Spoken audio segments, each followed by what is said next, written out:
Hello, friends. Happy day after Thanksgiving. I hope you all did well last night and didn't eat too much. You know, after 54 years on this planet, I have finally figured out how to get through a Thanksgiving without overdoing it. I was very proud of myself yesterday. I didn't mow down too much food, and I didn't go into a food coma. Didn't feel terrible last night. I went over to my friend Nikki G's house. You guys know Nikki G, former bass player. Well, still the bass player for the Trigger Hippies. And had a blast hanging out with him and his lovely family.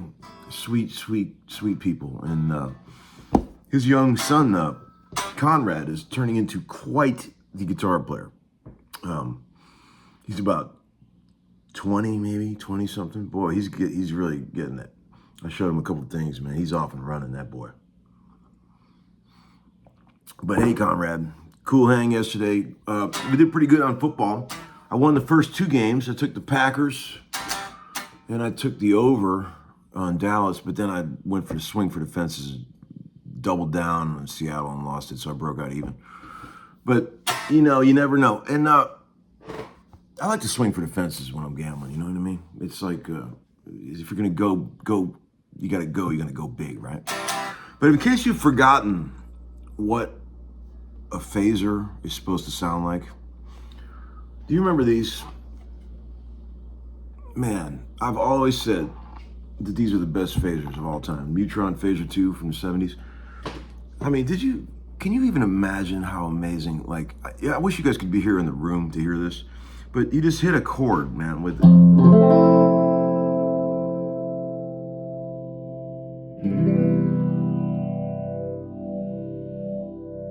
Put it on slow phase and it just takes you through this wondrous journey of phase. God,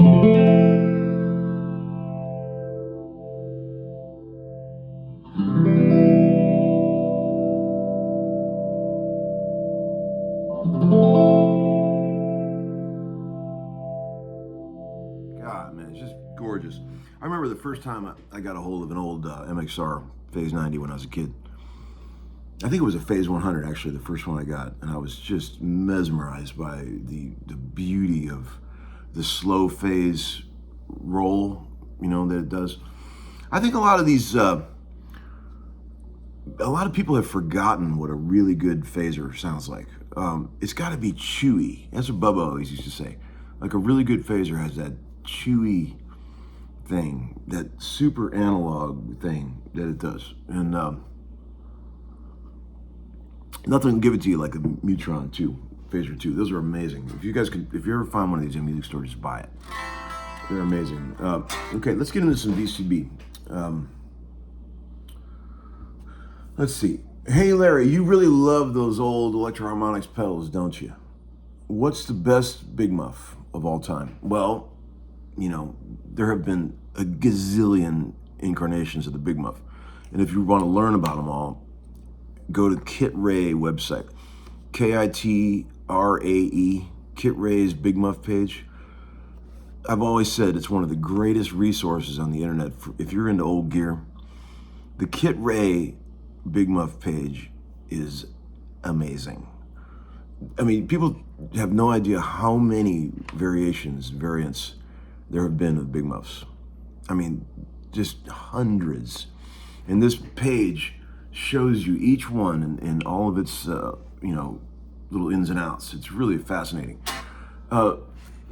This is my favorite, the 73-ish era Ram's Head Big Muff. I got 2 of these, and I absolutely love them. I love them so much. I mean, and these are the same ones that David Gilmour likes, And I'll admit, I probably tried these originally because I heard that these are the ones he likes. Because you guys know I'm a fan. But man, I've had other ones. Nothing sounds like this. These are the best that I've heard.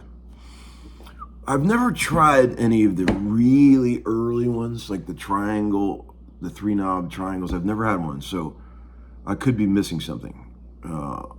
I'm sure those are amazing too. But if anybody out there has thoughts on that, let me know. I always like the green army ones, the Sovtech ones too. Those are really good. Those are a different animal. Those are great. Those are so woolly and fat. I mean, if you like that sound. But one feature on these old Big Muffs is the most annoying thing that anyone has ever done with a pedal. They have these switches right here, on and off switches. So you can turn the pedal on and off. And if you accidentally unplug the cable and leave it on, you'll drain your battery. So every time I go to use one of these, it's in my cartridge drawer, my rack there. It inadvertently get bumped to on, and I go to use it, and the battery's dead every time. So I finally got tired of that because it's terrible. And I told Barry at XTS, is there anything you can do to fix this? And he arranged it so the pedal is only draining the battery when there's something plugged into it. So praise God. That's what we got cooking on that one. Okay, more VCB. Let's see. You're cooking one day and doing gear reviews the next. Never know what to expect with you, Larry. Well, isn't that kind of how it should be? I get bored just doing the same thing over and over. Let's mix it up a little bit and have a little fun. Get a few guests on. Like for example, today I'm going to Grunes to do another Homeskoolin Goes to Grunes, and we have a very special guest that's going to come and join us. So you might want to tune in if I can get the thing uploaded on my horrible internet. Man, I got to do something about that too. It's really getting to be a problem. But yeah, well, small problems really when you zoom out. Life is pretty good on most fronts. And I was thinking about that a lot yesterday, on Thanksgiving, how much shit we really do have to be thankful for. I'm not going to get all metaphysical here, people, but, in my younger years, I tended to zoom in too much and focus on just what was going wrong. But man, one of the greatest features of the human brain is when you find that knob that says zoom out, when you can back away and look at really, I always try to picture what my life would look like if I was from like 100 feet above looking down on it, in my little cubicle that's in my house. Milling about, sitting in front of a computer, watching old NFL. What that would look like from above, or from an airplane, And a lot of the stuff we ended up worrying about with people is just we just hyper focus on what's wrong when there's a million things that are going right, but we don't think about those. That's human nature, people. We all do it. I do it. Larry does it. Tom does it, and so does Larry. So, yeah, there's that. So just try not to do that. Maybe that could be like a thing you could think about today in future days. Just zoom out. Don't nitpick too much. Don't eat yourself alive from the inside out. Think about what's going right. It's a healthy, very useful tool, people. It's so simple, but we don't think about it. See, I don't think about it. That's why I watch shows like My 600-Pound Life or Hoarders or stuff like that, because, in some sort of twisted way, it makes me feel better about my own self, I'm going to start a show called My 230-Pound Life. I'm actually like 225 right now. I should be 200. That's where I should be. Which should you weigh? Leave that in the comments below. Okay. You know, remember that video I did the other day where I opened up with that Stones bit? You know, I mean, can I just go off on 2 seconds, for 2 seconds about how genius Brian Jones was? I've always been drawn to that. The recorder part that he plays, the flute on Ruby Tuesday. Even when I was a little kid, that shit was like snake charmer to me. That echo flute and those melodies and those notes that he's playing has always been fascinating to me. And I was watching some interviews with Bill Wyman, and he just said Brian just came in with that idea. And if you think about the note choice of what he's playing, he rides the melody a little bit, but he gets away from it enough to make it counterpoint. And the sound and what he's playing, like dig this when he goes. Let me turn up.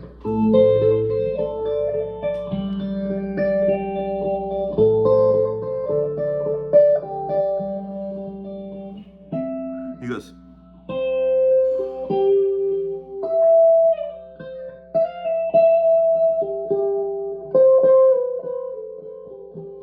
Riding on those susses. See, the susses are a very emotional thing. Like,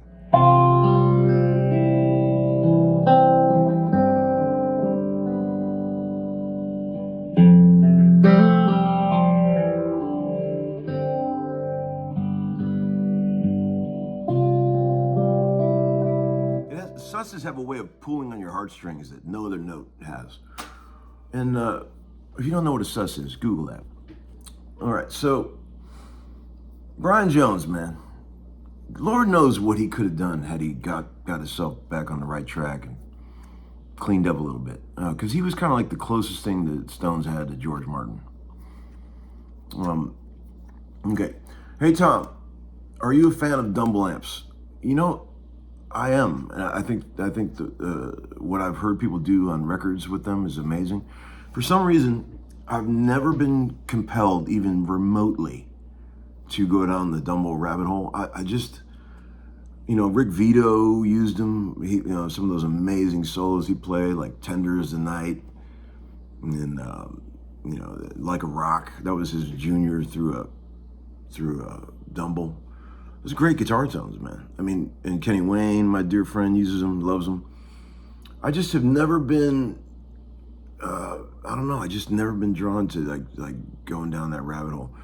It's a cult, really. But a lot of things in guitar are cults. Like the old Marshall thing is a cult, and I'm a serious member of that cult.